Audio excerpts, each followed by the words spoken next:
questions we wrestle with as Christians about who God is, how do we live out our faith, what is the Bible, what is the truth of the Bible, what are we supposed to believe, how are we supposed to live? There are really big, deep questions that we ask each other, that we ask God, that we wrestle with ourselves. And that's why the Cultivate podcast exists, to help us go deeper in our understanding of who God is, His Word, and the way that He's called us to live. Hey everyone, welcome back. So glad you're joining us here. And as always, thank you for being here. Of course. Abigail Boone, expert producer. Thank you. Lover of life.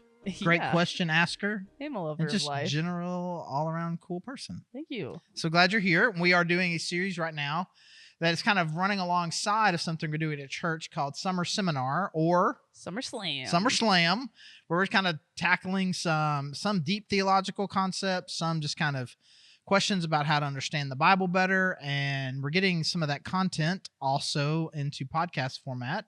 And so I was the speaker at the first one and wanted to get into podcast format. So of course, I said, Abigail, help us get this. Batman and Robin. Oh, yeah. I love it. Yeah. I love it. Walt and Jesse. Sure. Who is Walt and Jesse? Breaking Bad? Oh, okay. Yeah, I actually do like that. I forgot their names, but yes. Okay. Right. I'm definitely Jesse. Definitely Jesse. Definitely Jesse. All right. So I hand it to you.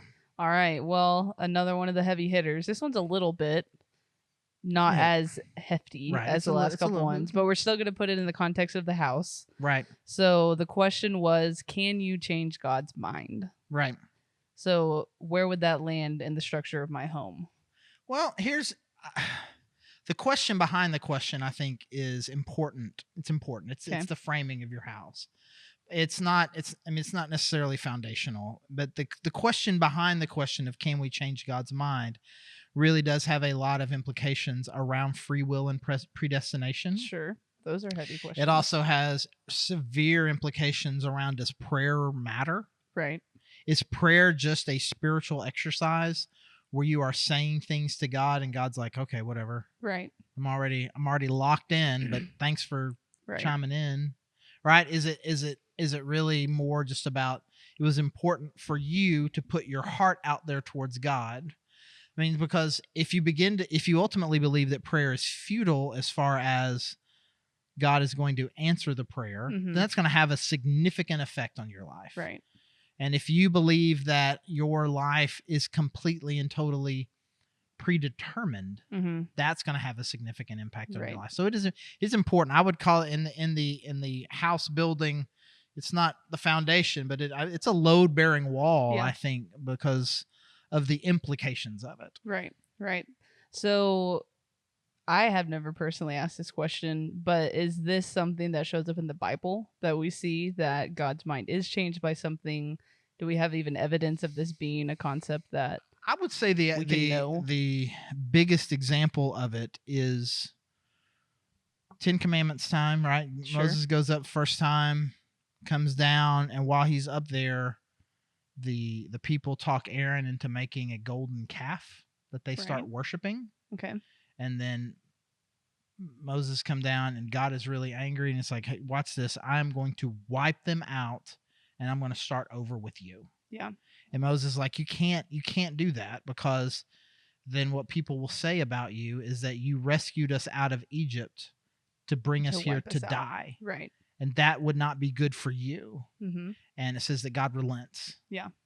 God relents and doesn't wipe them out. And so on the surface, that seems like where God was planning on doing this, Moses intervened and God chose to do something else. There's another one where God is about to destroy Sodom and Gomorrah. Mm-hmm. And Abraham is like, you wouldn't do that if there were like 50 good people there. But he's like, no. I wouldn't do it if there were 50. And Abraham's like, what? 45? Right. No, not 45. 40? And then he ends up talking God all the way down. But then God destroys Sodom and Gomorrah anyway, so he couldn't even find 10, right?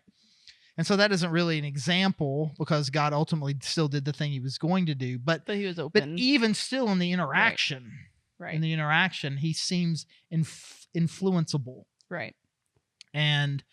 But also in the same, if we consider Genesis through Deuteronomy as one capital B book, like the Torah, the Pentateuch, Right. whatever. In the same one, Numbers 23:19 says God's talking about himself. He's like, and what am I, some dude Right. that changes his mind? Right. I'm not a dude that changes his mind. And so he makes this kind of adamant statement about I'm not fickle like you are, just Right. constantly changing my mind. And so that kind of what is really going on there. But honestly, I really do believe the question behind the question really is, does prayer matter? Okay. Because that's, in its own sense, we don't really have access to God the way that Moses did. Which was him going up on top, like right. actually And you interacting. see the glory of God so clearly that your face glows for a month. Right. Right. Right. And hearing God's audible voice as if it's just a dude next to you all the Right. time. Right. And God describes it as like, I've had a lot of prophets, but there's never been one like Moses with whom I was willing to talk face to face. Right. And so we don't have that sort of ability. The closest thing that we have is if I pray for my sister who is sick to get better, will she get better? Will it have an impact? Does it matter? Because otherwise, just an interesting philosophical question about timelines and alternate universes and the nature of predestination, and it becomes this interesting big philosophical question, which I love to talk about, which you've heard me talk about. Right. But I think at its core is, when I pray, does that prayer have the potential to change the future? Right. Well, and these might be two different types of scenarios, or they kind of seem to be. The conversation that Moses was having with God about not wiping out the people is a very different prayer from please heal someone. That's almost like directing God on how he should be. And please let this be a better outcome than what I think it is. So is there one that's more plausible than the other? I would say God making a declarative statement about what is going to happen. Yeah. And Moses talking him out of that is very different than praying for an unknown future. Right. If one of those is more likely, it would be your prayer impacts the future rather than your prayer can change God from something he has declared he is already going to do. It's almost like a raging person. Like, whoa. Right. That somehow you can talk. The God says, I'm going to do X. Mm-hmm. And you can look at God and say, don't do X. That. And he goes, okay, is different than X and Y are still both a possibility. It's like, God, will you please choose X instead of Y? Right. What both of those ideas or illustrations lack is what that does is we imagine God on the timeline with us. Right. That God is walking alongside of us through time, and that the future is uncertain to us. We don't know if X or Y is going to be true, and God is kind of standing there next to us and like, all right, we'll see. What are we going to do? Are you going to pray or not? Are you going to ask or not? Because depending on what you say, I'm going to choose something different. And God would, you chose this, so we're going down, as if that's where God is. That is where we are, right? But that's not where God is. God lives above that. He lives beyond time. He is not bound by time. And so there's a sense in which, from God's perspective, can you change God's mind? That doesn't even make sense. Right. Because even the phrasing of that question is, you ready? You ready? Anthropomorphizing him, right? Okay. Where you are making him like us, where you give God the characteristics of a man. Anthropomorphizing typically means like when you make a flower, like Blue's Clues. Okay. Like the dog, like the. If you watch Blue's Clues, you watch Blue's Clues, right? You know the pepper and salt shaker can talk. Yeah. The mailbox can talk, right? You're giving something that's not a human characteristics. Sure. There's a little bit of that happens just even by the phrasing of the question, can we change God's mind? And God's doing this. He's referring to himself as a Lord, as a Father, as a King. Those are human terms to help us understand. God refers to himself as having a mind, as having, emotions and these kinds of things. He has, and there's a sense in which we are, we're created in his image, so we're reflections a little bit of who he is. But I think the way that we can frame certain questions, we're dumbing him down to fit it in that category, to dumb him down a little bit, to make him more like us, rather. And so God is not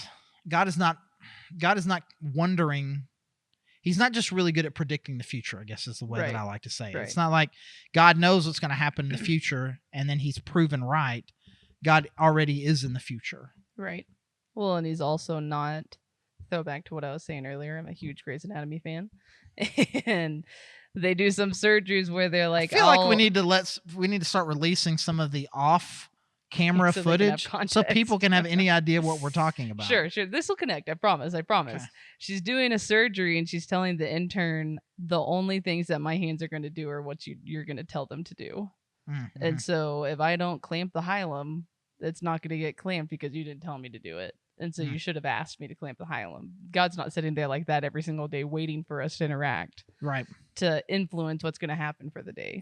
He's not waiting to create day by day. So with the question is kind of framed, the way it's framed is kind of like there's a small God who accidentally created a universe, or maybe on purpose, but is also bound by it in some way. Right. He's bound by the limits of time. Mm-hmm. And if he is bound by the limits of time, then he's bound in a lot of different directions and have a whole lot of power anyway. If he's not bound by time, if he's not bound by space, if he is omnipresent and omniscient, and he knows everything, and he's all powerful, he's got all these things, then he's not bound in these sorts of ways. And so what we're doing is kind of an interesting academic exercise of how does time work from our perspective versus God's perspective, and how are we supposed to react to that? Now we're just asking questions about really the nature of basic reality. Right. If we're asking a simple question, does prayer work? Mm-hmm. The answer is yes. If that's the question that we're asking, then the story with Moses, that helps. Everything that Jesus says, hey, you don't have because you don't ask. Right. If you ask, you'll receive. If you ask for anything in my name, you'll get it. If you ask anything according to my will, you'll get it. I think it's James that says, if you don't you have because you don't ask, and even when you do ask, you ask with wrong motives. Right. And that there's this idea that the joys that we are experiencing in this life are limited by our own prayers. Right. So if we're asking the question at its very simplest, does prayer work? Does prayer work? Yes. If there are times when you pray, God gives you things. That is 100% true. So at its simplest, the answer to that question is yes. 3-minute podcast. Right. See y'all.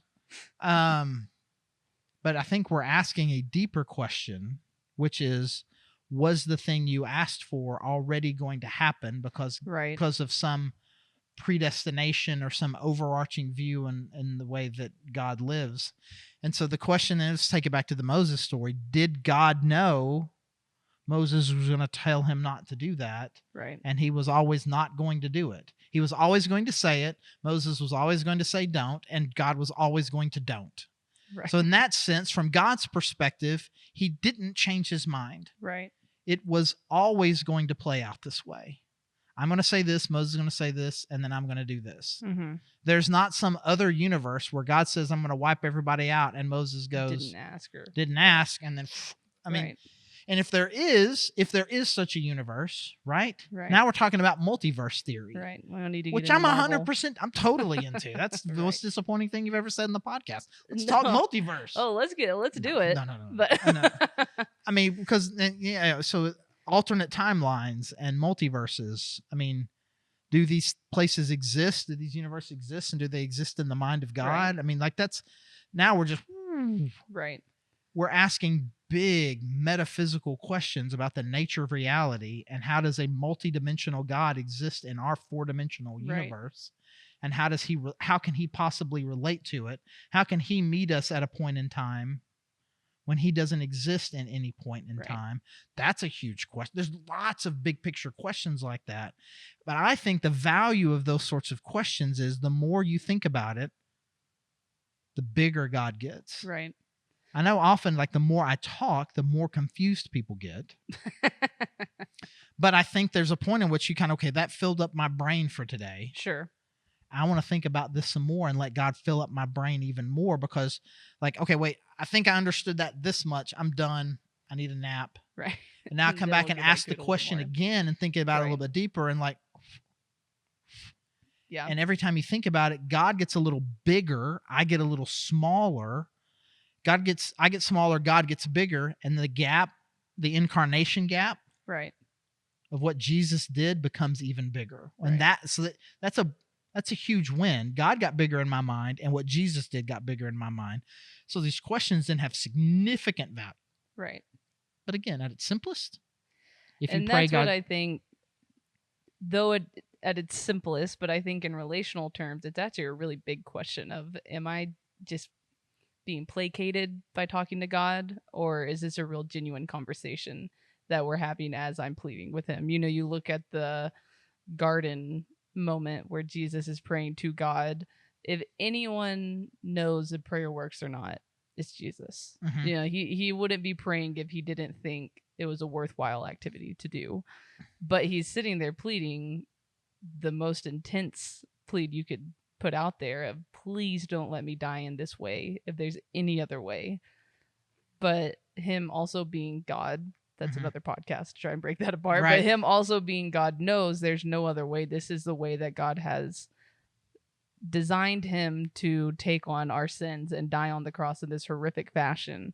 But he's still taking the time the night before to call out to God. So it's not, I think people could be asking that question and wondering, like, well, am I just being kind of like you can sit down with your daughter and she can talk to you about inheriting a fortune from you, and you can entertain it, but you don't have a fortune to give to her. But that's not what it is. There really is a genuine conversation and relationship happening when you are praying. It's not you just doing an act just because God gave us this activity to do. Yeah, the interaction with a daughter, obviously, you can always get my heartstrings going with that. I mean, there's times like you're walking around with your kid at Walmart. Hey, can I have this? Mm-hmm. And sometimes the answer is yes. And you have changed Dad's mind. Yeah. You have there's something I wasn't even considering. Right. And now I am. And then there can even be, can I have this? No. Please, please, please, for these 3 reasons. Okay, fine. Okay. Right? So that's more of, I said no, changed my mind. And then there is, can I have this? Well, that's $1,000. Of course you can't have that. But then there's some times where, like, you're sitting down and your kid is telling you all the things that she wants out of life, that she wishes. I want this. I'm going to do this someday. And so I'm going to be a veterinarian when I grow up, and I'm going to be this, and I'm going to be this, and I'm going to be this. And you're just like, I want to give you every one of those things. I love hearing. Yeah. I love hearing that. Yeah. It does not matter to me at all how much of this corresponds to any present or future reality. Right. I love that my daughter is sharing her dreams with me. Yeah. So there is a sense in which, and I think that's the weirdness of prayer. God gets big, I get small. Why does God even care? Right. Why does he care even to know me? Mm-hmm. Why does he even want to hear me? Much less the metaphysical question of whether or not we're changing timelines. Right. Why would a God that gets that big even care for, please help us sell our house and get this house and get my mother-in-law here in town as quickly as possible. Right. I mean, he's got universes to manage. Right. And I'm asking him for insignificant things. Right. But everything about the incarnation of Jesus and everything about the way that God interacts with people cover to cover in the Bible says he is legitimately interested in the smallest details of my life. Right. That he can manage universes and be genuinely concerned that I'm feeling a little anxious right now. Right. Like it matters to him, and it matters to him that I told him. Right. And so there is, And he has a heart to be with us. that's that's Yeah. the way more fascinating prayer question to me. Yeah. Why does God care at all? Right. Forget about the rigidness of the timeline. Why does God care at all about the insignificance of me? Like, what is the difference between that and a rock that is buried a mile deep on the surface of Mars? Right. What is, I mean, that he created us. He wants to know us. That matters to him. He created us just for the purpose of us being able to know him and him being able to relate to us. Right. He did that. Why? And like, that's fascinating. Yeah. And in that, there is a sense, you use the word placate. Again, from his perspective, the future is there. It's established. Right. From his perspective. It's not from ours. And he loves experiencing the timeline he's already created. He loves experiencing that with us. Right. And watching us pray, and then him doing the thing that we said we asked him to do, and the joy and that he gets and we get from that interaction. He's loving all of that. Right. Even though he's not learning anything. He's not like, to me, these sorts of questions ultimately should lead us to, again, big God, small us, and how awesome it is that big God notices and cares about small us. Yeah. So one question that was kind of tossed out whenever we were in the Summer Slam was, I guess there's two variations of it. One was, hey, this is me talking to God. Hey, God, my grandma, grandpa, whatever, fill in the blank, is in hospice. Please, I guess, do a miracle. But also, it's okay if you can't. But I would really love it if you would make a miracle. But I still believe in you if you don't. But if that is possible, take care of my mom if it doesn't work out. But I also understand that you're making all these whatever. And so I think you mentioned maybe James was praying with the right motive or something like that, and I think we can get caught up in our minds of, well, I need to pray with God's will in mind. And so I need to make every exception that I know God can really do whatever he wants, but I'm still going to pray for this thing. But I know you're still going to do what you want, but please do this. You referenced a cartoon or meme thing last episode. I'll mention one this one. It's this kid. It's raining. Okay. And he's outside and he gets really sad. And then he sings, "Rain, rain, go away, come again another day." Sure. And the rain goes away and he cheers, and then you scale back and the whole village is experiencing this huge drought. Right. The implication being that this kid is praying this every day. Yeah. And because he's praying it every day, there's or Bruce Almighty. Love it. Right? He just answers all. He just Only really reason I know how to spell beautiful. He just types it all out and says yes to every prayer, and it has mass implications. Right. And so there is a sense of that even in your question about grandma and right. But I think the person that really is learning about the heart of God through his word and through prayer and through these interactions and understands the realities of the finality and finiteness of life, there's a reason why you're going to be a little conflicted in certain prayers. Mm-hmm. Like I don't know. I mean, she's 90 and she's been suffering a long time, and if she were to die today, she'd be way happier in the first moment after that than she's been in her entire life. Right. And honestly, praying for her to stay, that's probably more about me than her or you or anything else. And so, God, I think maybe I talked myself out of that. Yeah. But like, we're at the moment this is being recorded, we just sold our house I guess as of this morning, we got under contract, and it was an anxious. It's an anxious time period. Like you're trying to figure all this out, and God, please just let this go quickly and smoothly and easily. And it did. Yeah. It did. And you're like, but what if it hadn't? Well, that's a question of what is the nature of the relationship that I have with Is it God. contingent on prayers being answered? Right. I mean, is it like, well, God chose to ignore this, or to not ignore, but he chose to not respond the way that I asked him to. Well, I'm sure he's got a bigger picture, greater reason, right, for the same reason why God would not respond to every rain, go away. right. Right. I mean, there's just, he has something else going on.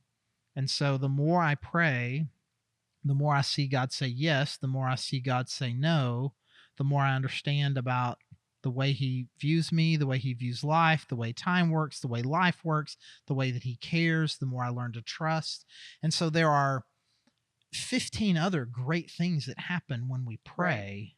It's not as simple as, did he say yes or not? Right. But it's also not, whether or not he says yes or not is not so irrelevant that it's just about, oh, he's just placating us. Right. And really it's only about the convo. It's not just that, because he said it's not. He said it is, you ask, you get. He said that. So it is that, but it is not just that. Right.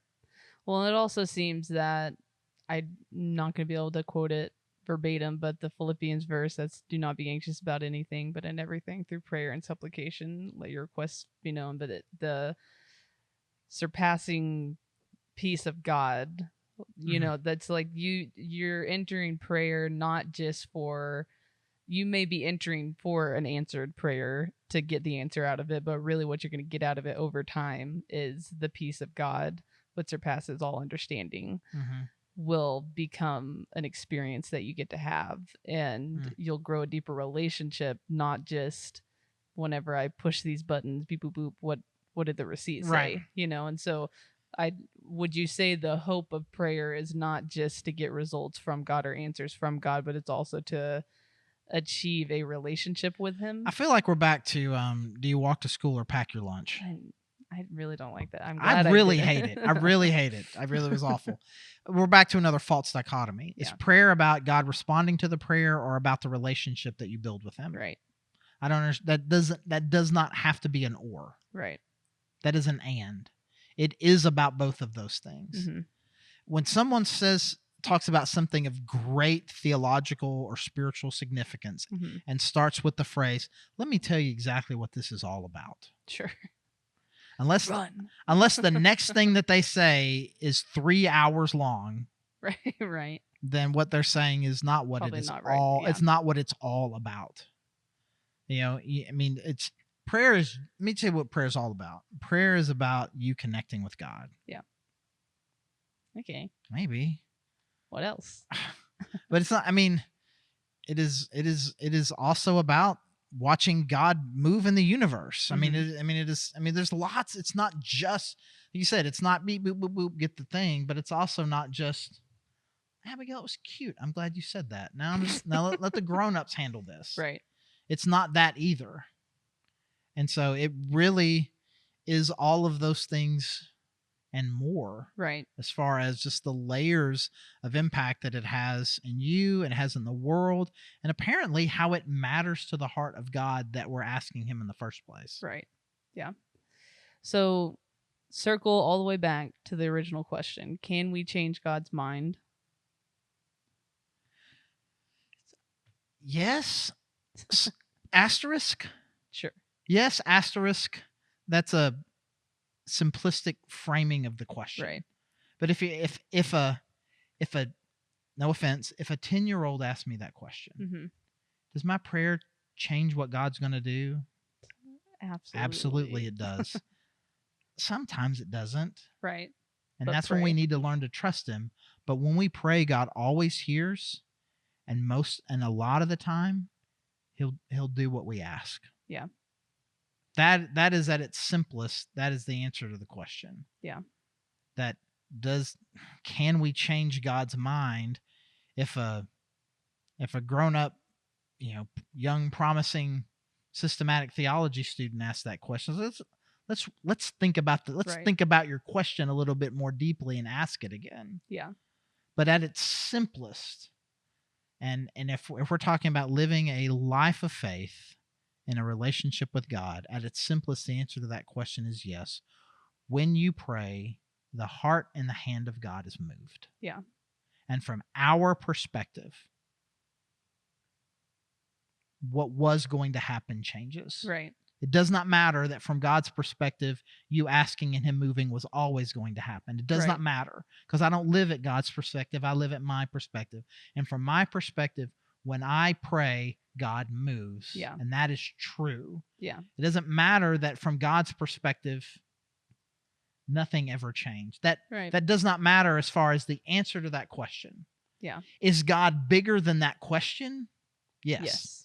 But if I we're think just you asking the can- question, the answer to the question Right. is yes. And I think you can get into conversation with, an assortment of people. We're talking about some friends that we have in common before we started recording, that the wife earlier in the day had been praying about fundraising that they were doing. And then I responded to them, and 3 other people responded saying, yes, I'll come on your team.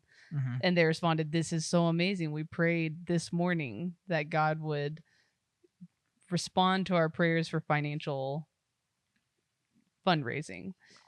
And you see right there, they prayed, they interacted with God. Yeah. And does that mean they never would have gotten fully funded if she didn't pray that morning?